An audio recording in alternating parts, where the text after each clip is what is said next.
محبت سے توجہ سے درود شریف پڑھ لیجئے۔ اللہم صلی علی محمد وعلی آل محمد کما صلیت علی ابراہیم وعلی آل ابراہیم انک حمید مجید۔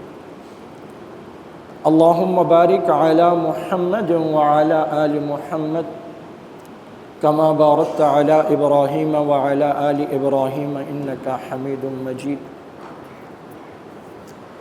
اللہ جل شانہ کا فضل اور احسان ہے کہ اللہ رب العزت نے ہم سب کو زندگی میں ایک مرتبہ پھر رمضان المبارک عطا فرمایا، عید الفطر عطا فرمائی، اور عید الفطر کے بعد ماہ شوال المکرم کے پہلے جمعے میں الحمدللہ ہم اللہ کے گھر میں حاضر ہیں۔ جب شیطان بند ہو جاتا ہے اور نفس کا دانہ پانی بند ہو جاتا ہے رمضان المبارک میں، تو بھلائی اور خیر کے کام آسان ہو جاتے ہیں۔ جب شیطان چھوٹ کر آ جاتا ہے تو وہ اپنی شرارتوں میں لگ جاتا ہے، اور اس کے ساتھ شیطان کا گرو نفس، جس کا قید و مکر شیطان سے کہیں بڑا ہوا ہے، اس کا دانہ پانی کھل جاتا ہے، تو یہ دونوں مل کر پھر گرانے کی کوشش کرتے ہیں۔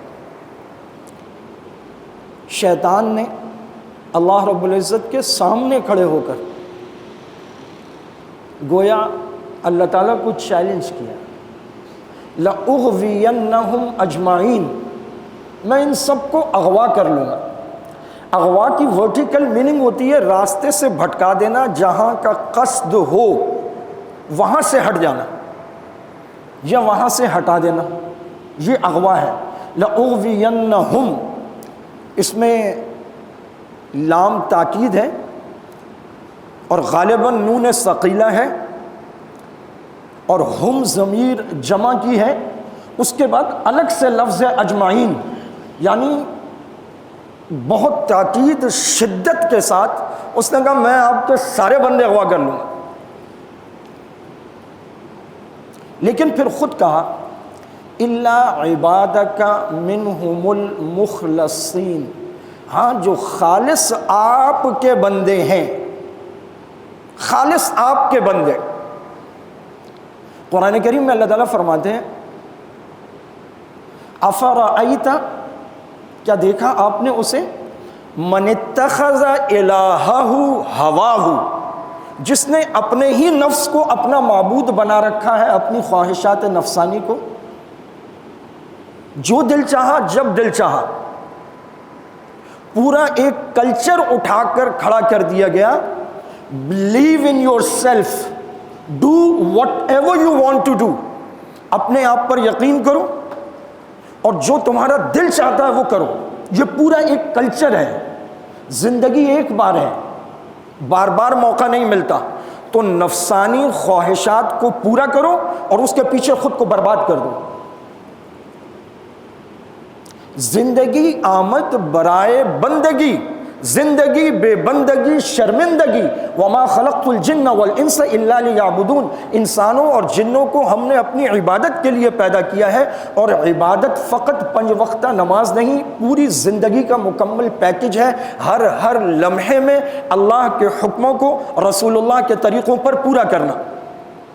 تو جس نے خواہش نفس کو الہ اور معبود بنایا ہے، تو اب اس کے الہ تو 2 ہو گئے، ایک اعتقادی ہے ایک عملی ہے۔ اعتقادی طور پر تو اللہ کو الہ مانتا ہے، لیکن عملی طور پر جب عمل کی بات آتی ہے تو پھر اپنے نفس کی خواہش کو مانتا ہے، یہ اس میں شامل نہیں ہے۔ الا عبادک منہم المخلصین، وہ بندے میرے جال اور میرے شکار سے بچ جائیں گے جو خالص آپ کے بندے ہیں۔ اس لیے یہ گرو ہے شیطان کا بھی کہ اس نے اپنا غلام اور اپنے عابدین تیار کر رکھے ہیں، نفس نے، اس کے سامنے جھک جاتے ہیں۔ تو نفسانی خواہشات کے ترک کرنے کا مہینہ تھا رمضان، اور اس میں مدد کی اللہ تعالیٰ نے۔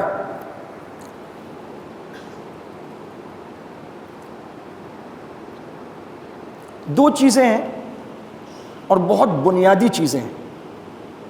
ہر مسلمان کو سمجھنی چاہیے۔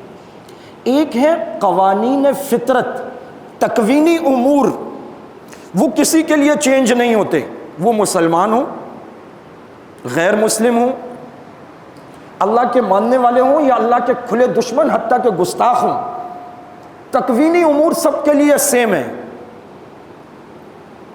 صبح جلدی اٹھے گا، رات کو جلدی سوئے گا، صحت مند رہے گا، سچ بولے گا، وعدے کی پاسداری کرے گا، میدان تجارت میں کاروبار میں آگے نکلے گا۔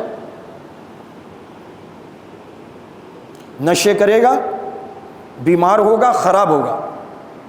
نشے سے توبہ کر لے، اس کے باوجود نشے نے جو ڈیمیج کر دیا ہے وہ ٹھیک نہیں ہوگا۔ یہ تکوینی امور ہے۔ تعداد زیادہ ہوگی، پلاننگ اچھی ہوگی، اسلحہ شاندار ہوگا، جیتے گا، چاہے کافر ہو چاہے مسلمان ہو، تکوینی امور ہیں۔ اس کے مقابلے میں رحمانی امور، اللہ کے حکم، وہ اپنے بندوں کے لیے خاص ہیں، تکوینی امور میں کوئی چینجنگ نہیں ہے، وہ ایسے ہی ہیں۔ وَأَنْتُمُ الْأَعْلَوْنَ إِن كُنتُم مُؤْمِنِينَ، تم کامیاب رہو گے اگر تم واقعی ایمان والے ہو، اگر تم اللہ سے ایسے ڈرتے ہو، یا ایھا الذین آمنوا اتقوا اللہ حق تقاتہ، اللہ سے ایسا ڈرتے ہو جیسا ڈرنے کا حق ہے۔ اب معاملہ چینج ہو جائے گا۔ اب سامنے 1000 زیرہ پوش اسلحے میں ڈوبے ہوئے، اور ادھر 313 کپڑے پورے نہیں، تلواریں کل ملا کے 9، 2 گھوڑے، چند اونٹ، ہاتھوں میں چھڑیاں پکڑ کے کھڑے ہیں۔ اب آسمان سے فرشتے اتر رہے ہیں، پہلے کہا 1000، پھر کہا 3000، پھر کہا 5000 نشان زد فرشتے۔ پھر اللہ کی مدد آتی، جب اللہ کی مدد آتی ہے تو پھر جو دنیا کے اسباب ہیں وہ ہار جاتے ہیں۔ تو رمضان المبارک میں چونکہ بندے کھانا پینا چھوڑ رہے ہیں، نفسانی خواہشات چھوڑ رہے ہیں، نفس کا دانا پانی خود بند کر رہے ہیں، اس کے لیے تیار ہیں، تو پھر اللہ تعالیٰ جانبدار ہوتا ہے۔ جب اللہ تعالیٰ کی جانبداری آتی ہے پھر تکوینی امور دھرے کے دھرے رہ جاتے ہیں۔ اس سے بڑی کوئی بات ہے کہ اللہ تعالیٰ نے مقابلے والا پہلوان باندھ دیا، آپ نے اپنے نفس کا دانا پانی بند کیا، اللہ تعالیٰ نے شیطانی بند کر دیا۔ کھلے ہو کے لڑو ایک دفعہ، اس کو گرا لو جو نفس ہے، یہ گر جائے گا، اس کے عادی ہو جاؤ گے۔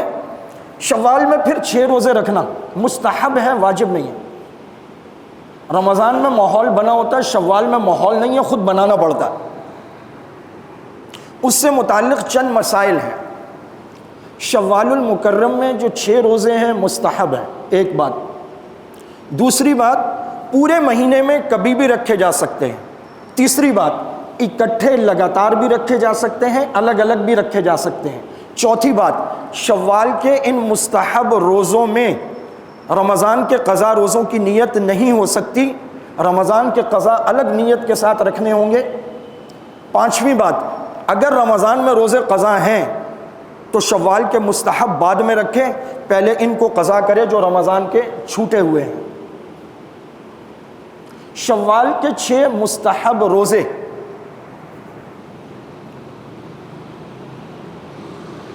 اس پر بھی 10 گنا ثواب ملے گا، اور رمضان کا چاہے 29 کا ہو 30 کا ثواب ہے، کل ملا کے یہ 36 ہو جائیں گے۔ 36 کو من جاء بالحسنہ فلہ 10 امثالھا، ایک نیکی پر 10 گنا، 36 کا 10 سے ضرب 360، اور پورے سال کے جو دن ہوتے ہیں وہ 356 یا 55 ہوتے ہیں، کیونکہ چاند کا سال ہے، سورج کا سال نہیں ہے، وہ 365 ہے، تو یہ چاند کا سال ہے، 355 56 دن ہوں گے، 360 کا ثواب مل گیا۔ کأنما صام الدہر کلہ، یہ ایسا ہو گیا جس نے ساری زندگی کے روزے رکھے۔ تو اللہ رب العزت نے زندگی میں ایک اور رمضان دیا، عید دی، ماہ شوال المکرم آ گیا۔ اب یہ 11 مہینے ہیں، کس کو معلوم ہے کہ کتنے مہینے ہیں؟ ہمارے دیکھتے ہی دیکھتے سیناریو چینج ہوا ہے۔ ہمارے دوست ہیں آج رات بھی ان کا میسیج آیا، ابھی پھر جمعے سے پہلے دعا کے لیے. انہوں نے کہا میرا جوان بھانجا فوت ہو گیا. پرسوں ترسوں ایک کا بتایا کہ جی ہمارے بھائی کے دوست تھے، فوت ہو گئے، بالکل جوان تصویر آئی. میں نے کہا ان کو کیا ہوا؟ کہنے لگے جی پتہ نہیں. میں نے کہا کچھ تو ڈاکٹرز نے بتایا. کہنے لگے یہ کچھ پتہ نہیں، بس فوت ہو گیا. تو کس سے معلوم ہے کہ کتنے مہینے ہیں؟ اب یہ جتنے دن ہیں ان میں جو ایک نیکی ہے، جو ایک جڑ ہے، جو ایک بنیاد ہے، جو ہر چیز میں ہے، دین میں ہے، دنیا میں ہے، خاندان میں ہے، معاشرے میں ہے، تعلقات میں ہے، سماجیات میں ہے، کمانے کے شعبوں میں ہے، وہ ہے استقامت، پابندی. میں نے سچن ٹنڈولکر کے بارے میں، جو انڈیا کا مشہور کرکٹر اور بیٹسمین رہا ہے، وہ غالباً 17 سال اس کا ایک بھی ناغہ اور ایک بھی چھٹی نہیں ہے. کہا جس دن اس کی ماں کا انتقال ہوا ہے اس دن بھی وہ صبح پریکٹس کے لیے موجود تھا گراؤنڈ میں 2 گھنٹے.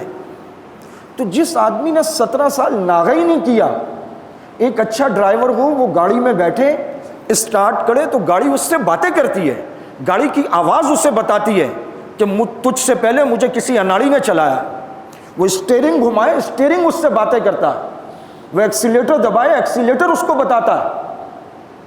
اس کو اس کا پانی، اس کا پیٹرول، ہر چیز وہ اس سے باتیں کرتا ہے. جب 17 سال آپ روز بلہ اٹھا کے 2-2.5 گھنٹے اس کو دو گے تو ہوا آپ سے باتیں کرے گی. وہ بتائے گی کہ میں گیند کا کتنا پریشر لے کر آؤں گی. پچ آپ کو بتائے گی، آپ کے بازو، آپ کے جوڑ آپ کو بتائیں گے، آپ کی طبیعت آپ کو بتائے گی کہ آج تم کہاں کھڑے ہو.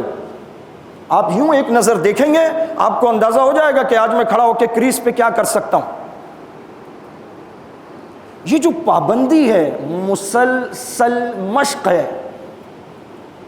خانقاہوں میں جا کر، پیروں کے پاس جا کر جو چیز سیکھنے کی ہوتی ہے وہ یہ استقامت ہے کہ پابندی سے ذکر ہے، اعمال میں پابندی نہیں ہو رہی تو اس کی پابندی کیسے ہوگی. نفسانی بیماریاں ان سے پیچھا چھڑانا نہیں ہے، مسلسل بچنا ہے. جسمانی بیماریوں سے آپ مسلسل نہیں بچ سکتے. دنیا کی کوئی روٹین اور کوئی غذا، کوئی ڈائٹ وہ آپ کو صحت مند رکھے گی، آپ کی زندگی میں بلا شبہ بہتری لائے گی، مگر گارنٹیڈ نہیں ہے کہ آپ بچ جائیں گے. لیکن جب آپ مشق کریں گے، ایکسرسائز کریں گے، مجاہدہ کریں گے بزرگوں کی صحبت میں، ان کے رابطے سے، تو یہ آہستہ آہستہ ایسی چیز بن جائے گی کہ پھر آپ گارنٹیڈ نفسانی بیماریوں سے بچ جائیں گے. کسی موقع پر کمزوری بھی آئی تو اللہ تعالیٰ کی جانبداری اور ان کی حفاظت آئے گی، اللہ تعالیٰ بچا لیں گے. حضرت پیران پیر رحمۃ اللہ علیہ کے بارے میں آتا ہے کہ ان کی والدہ محترمہ نے ان کی توکل کی جو مشق کرائی تو وہ کچھ اس طرح تھی کہ وہ ایک جگہ کھانا رکھ دیتی تھی اور کہتی تھیں کہ اللہ تعالیٰ سے دعا کرو. وہ دعا کرتے تھے، کہتے ہیں فلاں جگہ جا کے دیکھو، وہاں کھانا خود رکھ دیتی تھی. ایک دفعہ مجبوری میں کچھ ایسا ہو گیا کہ پڑوس میں یا کہیں گئیں اور ذہن سے ذہول ہو گیا، بھول گئیں. وہ بھی اللہ تعالیٰ ہی کرواتے ہیں. جب انہیں یاد آیا تو وہ آنن فانن دوڑی کہ یہ تو میری برسوں کی محنت ضائع ہو گئی، آج میں کھانا رکھ نہیں سکی. یہ آ کے حسب معمول 2 رکعت پڑھ کے دعا کر کے جب جائے گا تو اس کا تو یقین ٹوٹ جائے گا. جب وہ آئیں حضرت پیران پیر سے پوچھا تو انہوں نے کہا کھانا تو میں نے کھا لیا. انہوں نے کہا کھا لیا؟ کہاں سے؟ انہوں نے کہا وہیں سے جہاں سے روز ہوتا ہے. اسی ایمان و یقین کے ساتھ دعا کی، وہاں گئے، اللہ تعالیٰ نے رکھا، وہ کھا لیا.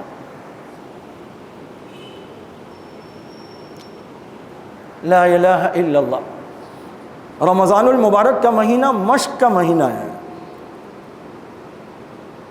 تو ٹریننگ سیشن جب ہوتا ہے، جب بچہ کاکول جاتا ہے، پولیس اکیڈمی جاتا ہے، کہیں کوئی ٹریننگ سیشنز ہوتے ہیں، تو اصل موقع جب ہم دعوت و تبلیغ میں جاتے ہیں وہ تو سیکھنے کا عمل ہے. دعوت و تبلیغ میں ہر جگہ یہ کہا جاتا ہے کہ سب سے بہترین جگہ کام کرنے کی وہ اپنا مقام ہے. وہاں جا کے پتہ چلے گا. یہاں تو پورا ایک ماحول ہے، گھر بار سب چھوڑا ہوا ہے.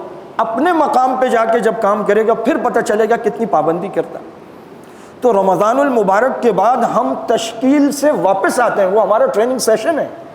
اب ہم واپس آئیں، اب یہ ہمارا مقام ہے، یہاں ہم نے کام کرنا ہے. اب ہم نے بچنا ہے نفسانی خواہشات سے. حضرت عمر رضی اللہ تعالیٰ عنہ سے ایک واقعہ منسوب ہے کہ کسی کو دیکھا کہ کچھ لے کر آ رہے ہیں، تو حضرت عمر رضی اللہ تعالیٰ عنہ نے پوچھا کیا ہے؟ انہوں نے کہا امیر المومنین گوشت ہے۔ کہا کیوں لیا؟ کہا دل کر رہا تھا۔ تو فرمایا کہ کیا تم کوئی بھی چیز صرف اس لیے لے لو گے کہ تمہارا دل کر رہا ہے؟ جب دل کرے گا کوئی چیز لے لو گے تو پھر وہ کہاں ہے جسے استقامت کہتے ہیں، جسے نفس کو روکنا کہتے ہیں؟ یہ کوئی دلیل نہیں ہے کہ میرا دل کر رہا تھا۔ میں عرض کر رہا ہوں ایک پورا کلچر کھڑا کر دیا گیا ہے جس میں یہ کہا جاتا ہے زندگی ایک مرتبہ ملتی ہے، جو تمہارا دل چاہے وہ کر لو، اور اپنے آپ پہ یقین رکھو۔ اپنے آپ پہ کوئی یقین نہیں ہے، کاہے کا یقین ہے؟ زبان پہ یقین ہے، گھٹنوں پہ ہے، بازوؤں پہ ہے،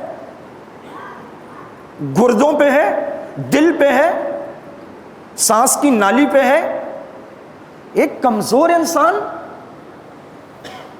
بلیو ان گاڈ، اللہ رب العزت پہ یقین کرو جو کریٹر ہے، جس کی مرضی کے بغیر ایک سانس نہیں لے سکتے، اور جب اس پہ یقین ہے تو ایسی تاثیر پیدا کر دیتا ہے، کوئی اندازہ کر سکتا ہے اس کے زور بازو کا؟ نگاہ مرد مومن سے بدل جاتی ہیں تقدیریں۔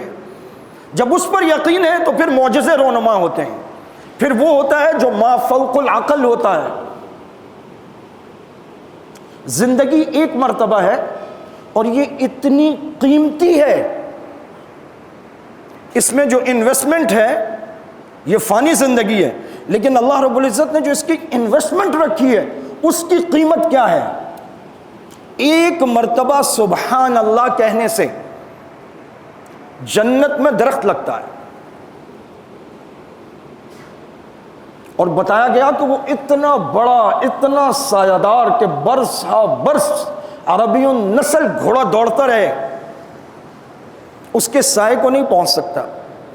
ایک سیکنڈ کی انویسٹمنٹ وہ برس ہا برس کے لیے سامان راحت تیار کر رہی ہے۔ تو اس زندگی کی کس قدر و قیمت ہے، اور جو پروفٹ کا ریشو ہے انبلیویبل ہے۔ تو یہ دل کی خواہشات کے پیچھے ضائع کرنے والی چیز نہیں ہے۔ وہ مزدور جو کان میں اتر کر کام کرتا ہے، وہ جو پتھر توڑتا ہے، جسے کل شام واپسی پر فلو ہو گیا، گلا خراب ہے، آج صبح جسم ٹوٹ رہا ہے، اس کا دل تو کام پہ جانے کا نہیں کر رہا۔ وہ غریب لڑکا جو امیر دوستوں کے ساتھ کالج میں رہا اور ان کے ساتھ گاڑیوں میں گھوما اور پارٹیز میں گیا، کالج ختم ہونے کے بعد 40,000 روپے کی نوکری پر جانے کا اس کا تو دل نہیں کرے گا، اور جب وہ 40,000 روپے آئیں گے تو بطخ کا بچہ دھوئے گا کیا، نچوڑے گا کیا؟ دل تو برباد کر دے گا۔ دل کہاں مانتا ہے؟ اگر دل ٹھیک نہ ہو، قلب سلیم نہ ہو، سردیوں کی صبح فجر میں اٹھنے کا کس کا دل کرتا ہے؟ دل تو برباد کر دیتا ہے۔ حواس خمسہ ذریعہ انفارمیشن ہے، آنکھ، ناک، کان، زبان، ہاتھ، ان سب کو ملا کر عقل ہے۔ اگر عقل سب کچھ ہوتی تو ارسطو گمراہ نہ مرتا، ارسطا طالیس گمراہ نہ مرتا، دنیا کے بڑے بڑے فلسفی اللہ کو پہچانے بغیر دنیا سے نہ چلے جاتے۔ تم اتنے ہی سمجھدار ہوتے تو جس عورت سے تم پیدا ہوئے ہو تم اسے بچے جننے کی مشین نہ کہتے۔ تم اتنے سمجھدار ہوتے تو عورت کو شر اور فساد کی جڑ قرار نہ دیتے۔ تیرے سینے میں دم ہے، دل نہیں ہے۔ تیرا دم گرمی محفل نہیں ہے، گزر جا عقل سے آگے کہ یہ نور چراغ راہ ہے، منزل نہیں ہے۔ وہی ہے جو منزل ہے۔ جہاں وحی کی انتہا ہے، جہاں عقل کی انتہا ہے، وہاں سے وحی کی ابتدا ہوتی ہے۔ جتنی مرضی بڑی عقل ہو، کوئی نہیں بتا سکتا کہ موت کے بعد پھر ایک زندگی ہے، وہ ہمیشہ ہمیشہ کی زندگی ہے۔ اس میں کامیابی کے اصول کیا ہیں؟ دنیا میں انسان کیوں آیا ہے؟ اس کا مقصد زندگی کیا ہے؟ وہ دل کی خواہشات کا پیچھا کرنا نہیں ہے، دل برباد کر دے گا۔ سب سے پہلی بات تو یہ کہ دل کی خواہشات دل کو مردہ کر دیتی ہیں، مار دیتی ہیں۔ تو جب دل زندہ ہی نہیں رہے گا تو ایک مردے کی قیادت میں کہاں کا سفر کر لیں گے آپ؟ دل تو زندہ ہوتا ہے اس کے نام سے، دل میں زندگی اور بہار اس کے نام سے آتی ہے۔ پھر آنکھوں کی بصارت پیچھے رہ جاتی ہے اور دل کی بصیرت آگے نکل جاتی ہے۔ حضور نے فرمایا اتقوا فراست المؤمن فإنه ينظر بنور اللہ، مومن کی فراست ایمانی سے ڈرو، وہ اللہ کے نور سے دکھتا ہے۔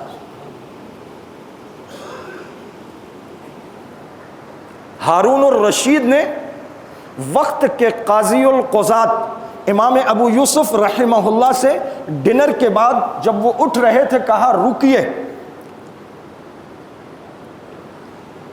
ایک خاص ڈش تو ابھی باقی ہے۔ امام ابو یوسف رحمہ اللہ امام اعظم ابو حنیفہ رحمہ اللہ کے سب سے ہونہار شاگرد ہیں۔ 40 بڑے بڑے علماء کی فقہی مجلس تھی جس میں بیٹھ کر باقاعدہ فقہ حنفی کو مدون کیا گیا۔ جتنے مسائل ممکن تھے ان پر دلائل لا کر قائم کر کے باقاعدہ ضبط تحریر میں لایا گیا۔ فقہ کسے کہتے ہیں؟ قرآن و حدیث کو سمجھنے کا جو فہم ہے اسے فقہ کہتے ہیں۔ تو فقہیں تو 4 ہیں مسلمانوں میں، لیکن جب بھی اسلامی حکومت بنی ہے اس اسلامی حکومت میں وہ خلافت بنو امیہ ہو، خلافت بنو عباس ہو، وہ اندلس ہو، وہ ہندوستان بر صغیر پاک و ہند کی 600 سالہ مغلیہ سلطنت ہو، یہاں تو کمال ہی ہو گیا نا، فتح عالمگیری آ گیا الحمدللہ۔ پریکٹیکلی اگر کوئی فقہ نافذ ہو سکی ہے تو وہ فقہ حنفی ہے، کیونکہ وہ مدون تھی، وہ ہر چیز موجود تھی، اس میں دونوں طرف کے دلائل لا کر کون سا مسئلہ مرجع اور کون سے والے کو وہ سب اس میں ذکر تھا۔ امام ابو یوسف سوچتے ہیں کہ بادشاہ بھی اگر کسی ڈش کو کہے کہ خاص ہے تو how much it would be special. رک گئے،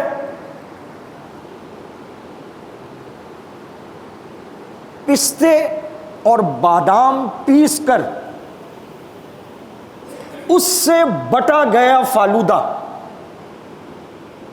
ہمارے ہاں تو میدے کا ہوتا ہے، اور وہ بھی اگر صحیح نہ بنا ہو، ادھر وہ اس میں آئس کریم یا برف ڈالتا ہے تو وہ کیا بن جاتا ہے؟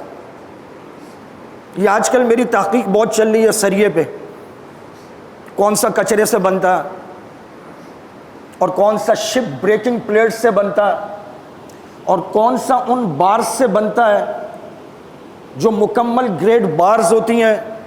امریلی کیا بناتا ہے، حمزہ والے کیا بناتے ہیں، نوینہ کیا بناتا ہے، کامن کچرے والے کیسے بناتے ہیں، فیکٹریز والے کیسے بناتے ہیں، 215 کا کون سا ہے، 234 کا کون سا ہے، 268 کا کون سا ہے، 248 کا کون سا ہے، اور وہ کٹے ہوئے 8 فٹ تک کے پیس جو 185 کے ملتے ہیں وہ کیسے ہیں، وہ 200 روپے والے پیس کیا ہوتے ہیں۔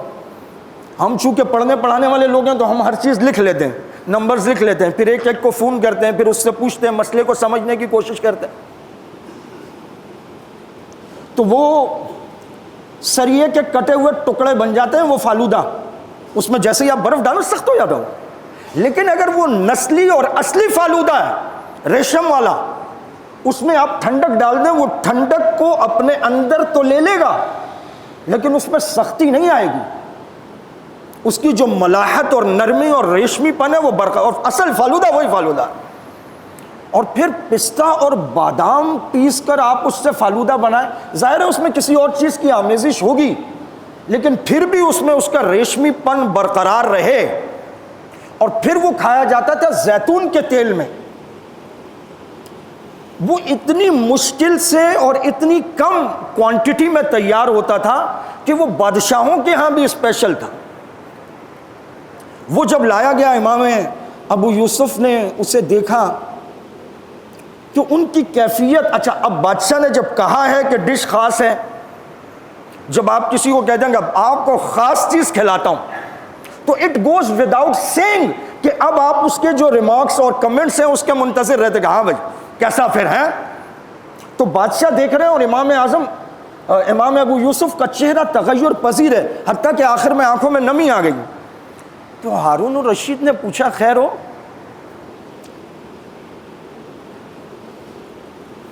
تو امام ابو یوسف رحمہ اللہ نے فرمایا کہ میں ایک یتیم لڑکا تھا، میری والدہ نے مجھے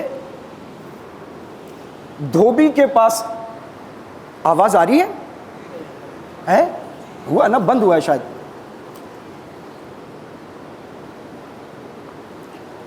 دیکھیں ذرا اس کو، انعام اللہ کو دیکھیں کیا ہوا۔ انعام اللہ تو آپ ہے نا، تو آپ کہاں جا رہے ہیں؟ ادھر آئیں آپ۔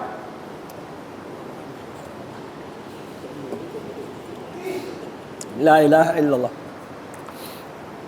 فرمایا کہ میں ایک یتیم لڑکا تھا تو مجھے چھوڑا دھوبی کے پاس تاکہ میں کچھ پیسے کما کر لاؤں اور والدہ گھر چلا سکے۔ تو میں ایک دن پہنچ گیا یہاں جامع مسجد کوفہ، اور یہاں علمی مجلس میں بیٹھا تو مجھے بڑا مزہ آیا، تو میں ادھر ہی آ جاتا تھا۔ اماں گئیں پیسوں کا تقاضا کرنے، تو اس نے کہا کائے کے پیسے، لونڈا تو آ نہیں رہا۔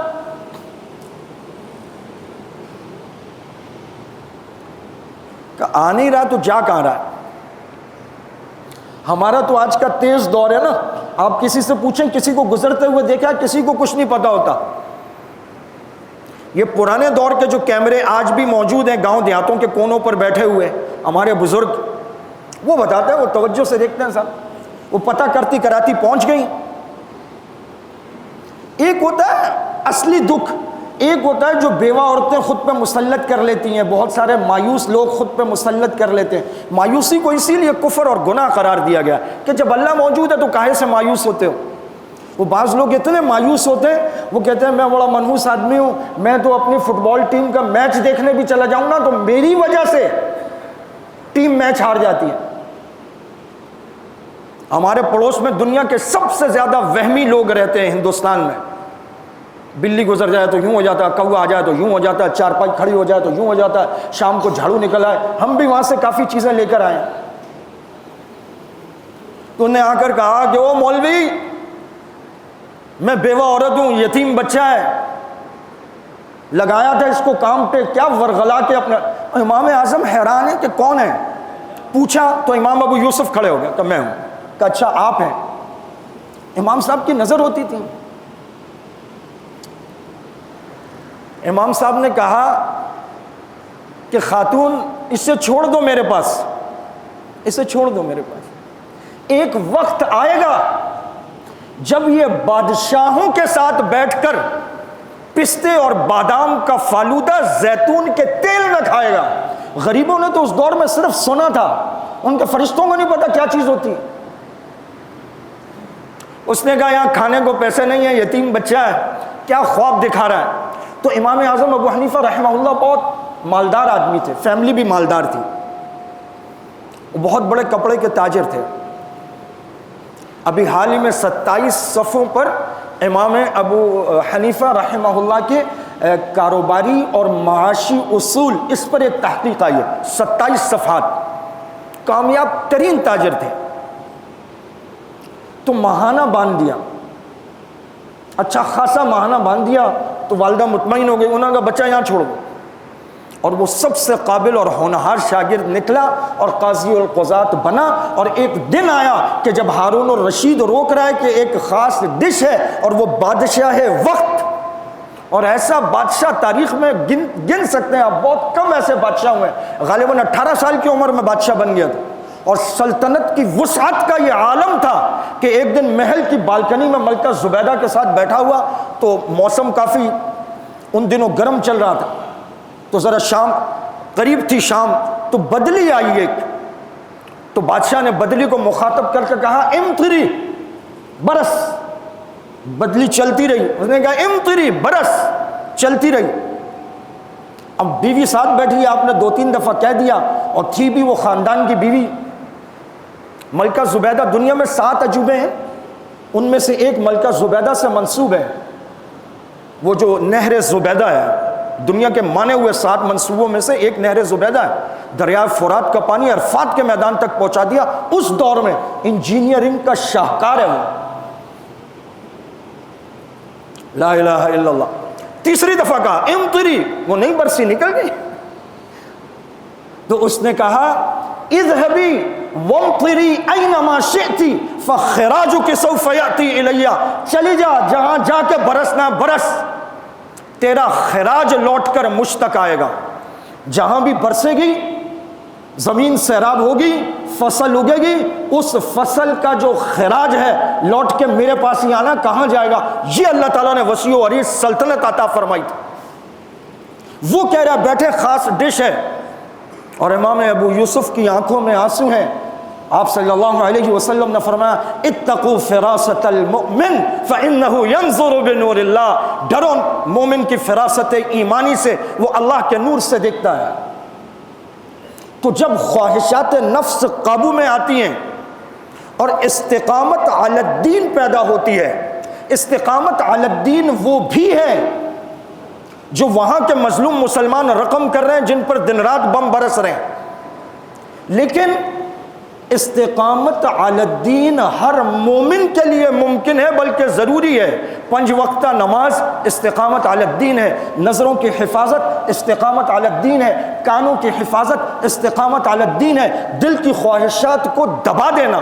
اور اب تو جتنے جدید محقق اور ریسرچر آ رہے ہیں، وہ کہہ رہے ہیں اپنے بچوں کو یہ بات باور کراؤ کہ نہ کوئی چیز ہوتی ہے، انکار کوئی چیز ہوتا ہے۔ اتنی پیمپرنگ مت کرو، ان کی ہر خواہش مت پوری کرو کہ جب ان کو کوئی پہلی دفعہ نہ کہے تو وہ مارنے پہ اور گالیاں دینے پہ اور لڑنے پہ آ جائیں، اور اگر ایسا نہ کر سکے تو بدترین مایوس ہو جائیں۔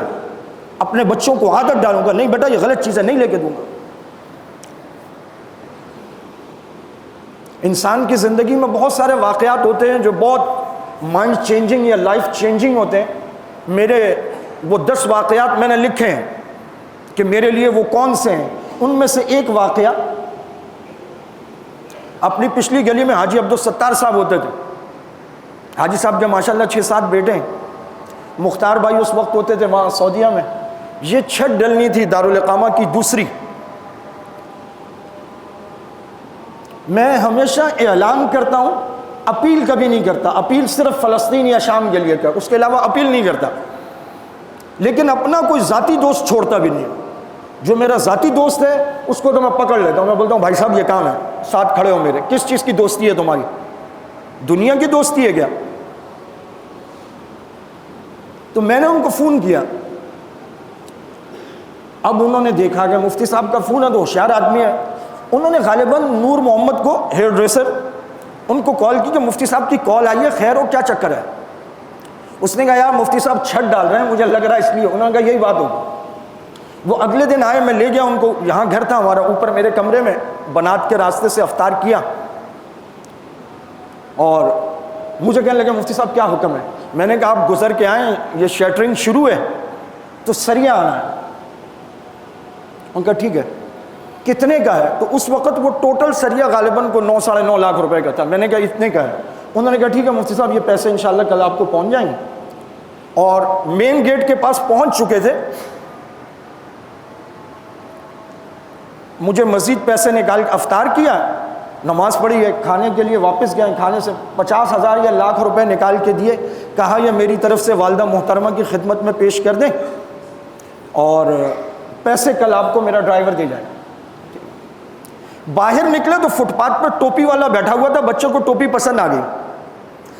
میں ذرا سا سائڈ پہ ہو کے کھڑا ہو گیا, دروازے کے اندر کی سائڈ پہ.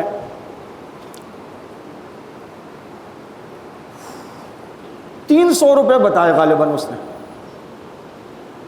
تو کہنے لگے کہ یار یہ تو بڑی مہنگی ہے, مدنی مسجد پہ تو یہ ٹوپی 150-200 روپے کی مل جائے گی, وہاں سے لے لیں گے. نہیں لے کر دی, نہیں لے کر دی وہ ٹوپی, اور اپنے بچے کو ساتھ لے کر گاڑی میں بیٹھ کر چلے گئے.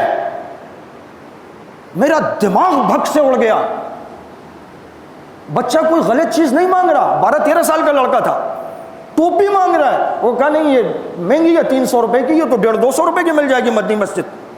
وہ آدمی جو ایک جھٹکے میں مجھے کہہ رہا ہے کل ڈرائیور 9.5 لاکھ پہنچا دے گا, 50,000 یا لاکھ روپے دیے کہ اما جان کو دے دینا, وہ آدمی اپنے بچے کو 150 روپے کی ٹوپی نہیں ڈلوائی, 200 کی گاڑی میں بیٹھ کے نکل گیا. 50 لاکھ روپے کی گاڑی کھڑی ہوئی, ڈرائیور ساتھ تھا.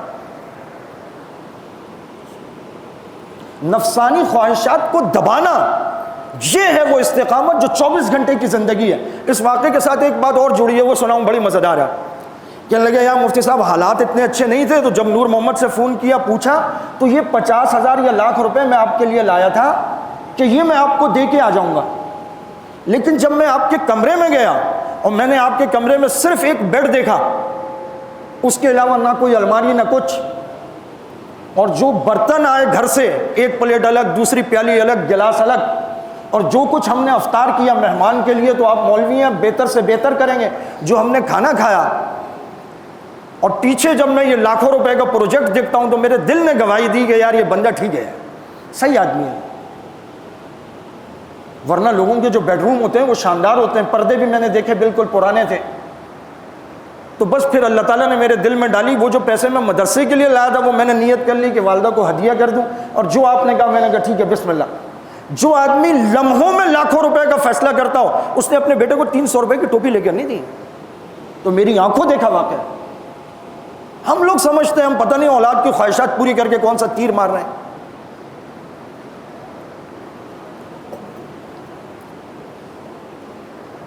استقامت علی الدین, نفس کی خواہشات کو دبانا. ہمارے یہاں ایک عجیب و غریب بخار ہے, اگر ہماری خواہشات پوری نہیں ہوتی تو ہم اللہ تعالیٰ سے شکوہ شروع کر دیتے. سامنے والے کی گاڑی اچھی آ جائے تو ہمیں اللہ تعالیٰ سے شکوہ ہو جاتا. لا الہ الا اللہ. 5 وقتہ نماز نعمت ہے, ایمان نعمت ہے, اللہ کی محبت نعمت ہے.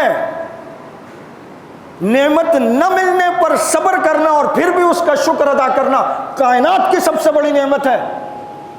وہ ایک بزرگ تھے, وہ پہنچے ایک شہر کے دروازے پر, تو دروازے بند, دن کے ٹائم, رش لگا ہوا, لائن چل رہی ہے. بزرگ کو لوگ جانتے تھے, وہ چلتے ہوئے دروازے تک پہنچ گئے. انہوں نے بجائی پھاٹک کی چھوٹی کھڑکی, وہ دروازہ کھلا, اس نے بھی سلام عرض کیا, وہ بھی جانتا تھا. اس نے کہا دروازہ کھولو, دن میں کیوں بند کیا, کیا ہو گیا؟ اس نے کہا جی بادشاہ کے باز اڑ گئے, باز. بادشاہ نے حکم دیا شہر کے دروازے بند کر دو.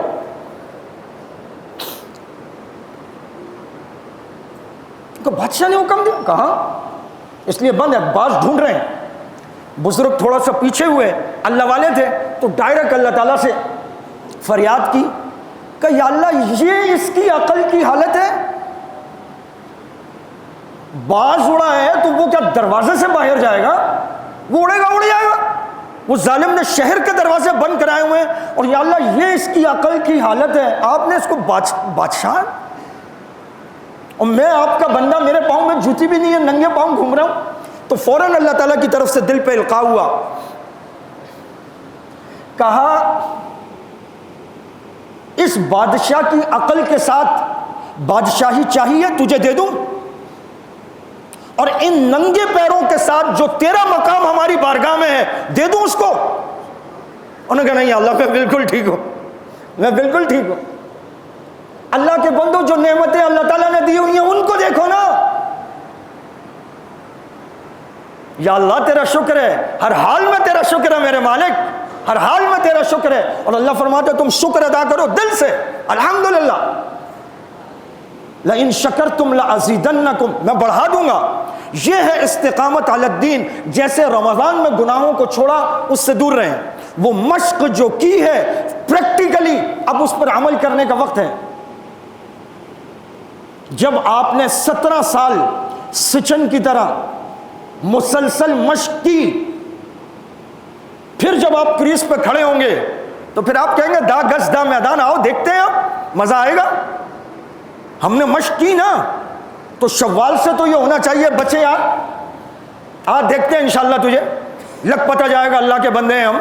شیطان سے مقابلے کا وقت ہے، شیطان کے سامنے ڈھیر ہونے کا وقت نہیں ہے۔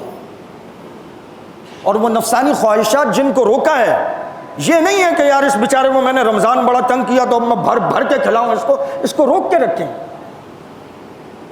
بڑا مختصر سا فلسفہ ہے، دنیا میں دو چیزیں ہیں، ایک پیٹ ہے، ایک اس کے نیچے کا گرنیٹ ہے، ان میں سے ایک کی بھوک مٹائیں، دوسرے کی بھوک فوراً جاگ اٹھتی ہے۔ ان دونوں میں سے ایک سدا بھوکا رہتا ہے، ایک کو بھر دیں دوسرے کی بھوک جاگ جائے گی، اس کی بھوک مٹائیں پہلے والے کی بھوک جاگ جائے گی۔ ساری زندگی پیٹ اور گرنیٹ کے دھندوں میں الجھا رہتا ہے یہ بندہ۔ یہی تو مشق کرائی ہے، پیٹ اور گرنیٹ دونوں بند کیے، اور ان دونوں کے ذریعے آپ کو گرانے والا شیطان اللہ تعالیٰ نے وہ بھی بند کیا۔ اب تو مقابلے کا وقت ہے، وہ تو مشق کا وقت تھا، اصل رمضان تو گویا اب شروع ہوا ہے، آؤ اب مقابلہ ہے۔ وہ تو بند تھا پہلے، جو اصل دشمن ہے وہ جو اللہ کے سامنے کھڑا ہو کے چیلنج کر دے، کوئی تو مائی کا لال ہو جو اس کو چیلنج کر دے، پھر اللہ نظر رحمت سے دیکھے اور کہے یہ ہے میرا بندہ۔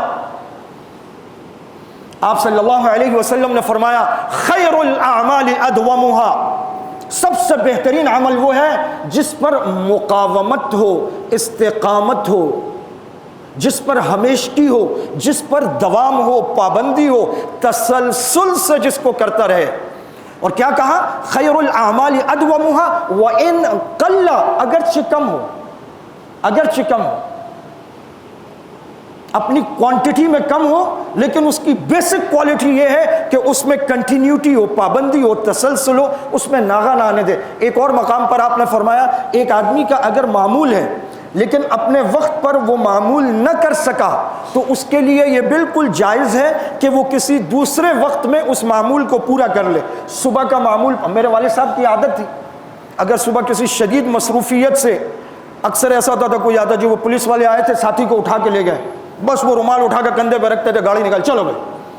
تو عشاء کے بعد بیٹھ کر یہاں وہ سارے معمولات، اور آخری زندگی میں تو بہت ہو گیا تھا، عشاء کے بعد بھی بیٹھتے تھے، اور مجھے بڑی بے چینی ہوتی تھی، میں چکر وکر لگا، پھر ایک دو دفعہ میں نے کہا جی اب آپ عشاء کے بعد بھی یار کاکا معمولات باقی، معمولات۔ مجھے یہ ہوتا تھا کہ اب عشاء کے بعد کا وقت ہے، اکیلی تنہا مسجد ہے، تو ہمارے تو چوکیدار بھی طلبہ ہو، وہ کہتے باقی ہے، کام باقی ہے تھوڑا۔ تو استقامت علی الدین یہ ہے کہ اللہ نہ کرے اگر کوئی فرض کو چیز رہ جاتی ہے تو پھر بے نمازی نہ سوئے، ہمت کر کے اس کو کر لے اور مکمل کر کے اپنے دن کے جو فرائض ہیں، واجبات ہیں، ان کو پورا کرے پھر سوئے۔ اللہ رب العزت فرماتے ہیں ان الذین قالوا ربنا اللہ ثم استقاموا، وہ لوگ جنہوں نے کہا کہ اللہ ہمارا رب ہے پھر وہ اس پر ڈٹ گئے،